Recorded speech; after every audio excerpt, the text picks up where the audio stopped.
7 لڑکی اور 21 بارات۔ ایک سیٹ تھا اور اس کا کوئی اولاد نہیں تھا۔ کسی دوسرے بچے کو گود لینے کا ارادہ تھا۔ اتفاق سے ایک لڑکا 3-4 سال کا تھا۔ اس کے ماں باپ مر گئے تھے اور اس کے خاندان میں کوئی نہیں تھا۔ بچہ بہت خوبصورت اور تندرستی میں اچھا تھا۔ لوگوں نے مشورہ دیا کہ آپ اس بچے کو گود لے لیجئے۔ سیٹھ نے جب بچے کو دیکھا تو بچہ خوبصورت اور تندرست تھا، پسند آ گیا اور گود بھی لے لیا۔ جب لڑکا 5 سال کا ہو گیا تو اس کی پڑھائی کا انتظام کیا۔ بچے کا دماغ بھی بہت اچھا تھا، ہر سال پہلے نمبر سے پاس ہونے لگا۔ بچے کی پڑھائی سے سیٹھ بہت خوش تھا اور دن بدن بچے سے پیار بڑھتا چلا گیا۔ بچہ پڑھائی سے ختم کر کے کاروبار میں دھیان دینے لگا اور 2-4 سال میں کاروبار کو اپنے ہاتھ میں لے لیا اور کافی کامیاب رہا۔ سیٹھ بچے کے کارناموں سے بہت خوش تھا۔ بچہ بھی سیٹھ کو اور سیٹھ کی بیوی کو اپنے ماں باپ کا درجہ دیتا تھا۔ جب وہ جوان ہو گیا تو انہیں ان کی شادی کی فکر ہونے لگی۔ اتفاق سے ہوا یہ کہ لڑکے کے ماں باپ نے اپنے خاندان ہی کی ایک لڑکی سے بچپن میں ہی سگائی کر دی تھی۔ اب وہ لڑکی بھی جوان ہو گئی تھی۔ اس کے ماں باپ کو منگنی یاد تھی اور جس بچے سے رشتہ طے ہوا تھا یہ بھی ان لوگوں کو معلوم تھا۔ لڑکی والے نے سیٹھ کو خط لکھا کہ آپ کے یہاں جو لڑکا ہے اس کا رشتہ ہماری لڑکی سے طے ہوا ہے، اس لیے آپ لڑکے کو یہاں بھیج دو، کیونکہ ہماری دوسری لڑکیوں کی بھی شادی ہے، ان کے ساتھ ساتھ اس لڑکی کی بھی شادی ہو جائے گی۔ خط سیٹھ کو مل گیا تو سیٹھ نے لڑکے کو بلایا اور خط دے دیا اور کہا کہ آپ اس تاریخ کو وہاں پہنچ جاؤ جہاں ان لوگوں نے بلایا ہے، پیسہ جتنا چاہے آپ اپنے ساتھ لے جاؤ۔ لڑکے نے کہا آپ دونوں میرے ساتھ چلو گے تو میں جاؤں گا، آپ ہی تو میرے ماں باپ ہیں، مجھے بچپن سے اپنے اولاد سے بھی زیادہ پیار سے پالا ہے، آپ دونوں میرے ساتھ چلو گے تو مجھے شادی منظور ہے، ورنہ مجھے شادی کرنے کی کوئی ضرورت نہیں۔ بچے کے بعد دونوں نے مان لی اور شادی والے دن سے 1 دن پہلے وہاں پہنچ گئے۔ وہاں جانے کے بعد پتہ چلا کہ ان لوگوں کی ایسی رسم ہے کہ یہ لوگ لڑکی سے منگنی کرتے ہیں، پھر سب منگنی والے کو شادی والے دن جمع کرتے ہیں اور جس لڑکی کی منگنی کی گئی ہے اس کی سب کے سامنے نیلامی کرتے ہیں۔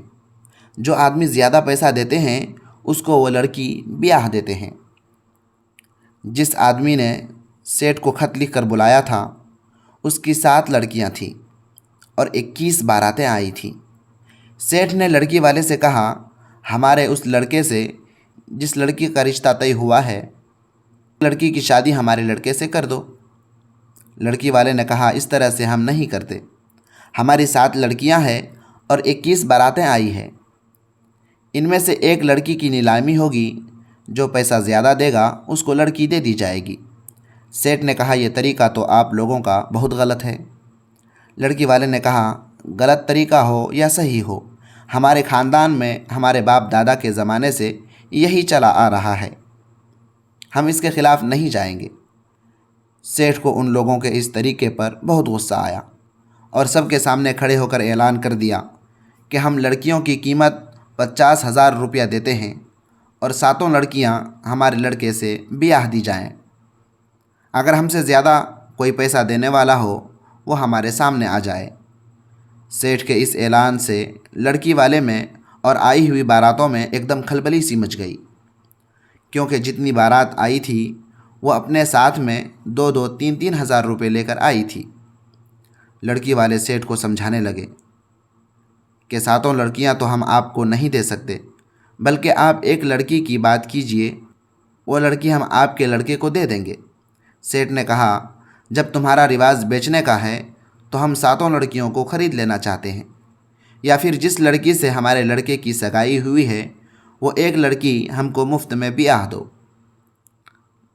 لڑکی کے خاندان والوں اور آئی ہوئی باراتیوں کے لوگوں نے مل کر مشورہ کیا کہ 7 لڑکیاں ایک لڑکے کو بیاہ دینا یہ تو ٹھیک نہیں ہے، اس لیے ایک لڑکی ان کو مفت میں دے دیا جائے۔ سیٹھ کی دوسری شرط سب لوگوں نے مان لی اور ایک لڑکی جس سے اس لڑکے کی منگنی ہوئی تھی مفت میں شادی کر دی گئی۔ سیٹھ اپنے لڑکے اور بہو کو ساتھ لے کر گھر واپس چلے گئے۔ سیکھ: اسی طرح آج بھی ہمارے سماج میں دہیج کا بڑا زور چل رہا ہے۔ آئے دن ہمیں یہ خبریں سننے کو ملتی ہیں کہ آج ایک بیٹی نے دہیج سے تنگ آ کر خودکشی کر لی، اور کسی بیٹی کے باپ نے دہیج دینے کی طاقت نہ ہونے کی وجہ سے اپنے آپ کو ہلاک کر لیا۔ تو دوستو، ہمیں ان سب چیزوں کو اپنے سماج سے ختم کرنا چاہیے۔ پلیز آپ سے ریکویسٹ ہے کہ جاتے جاتے ویڈیو کو ایک لائک کر کے چینل کو سبسکرائب کر دیجئے۔ اگر فیس بک پر دیکھ رہے ہیں تو پیج کو فالو کر لیجئے، اور اپنے دوستوں کے ساتھ بھی ضرور شیئر کیجئے۔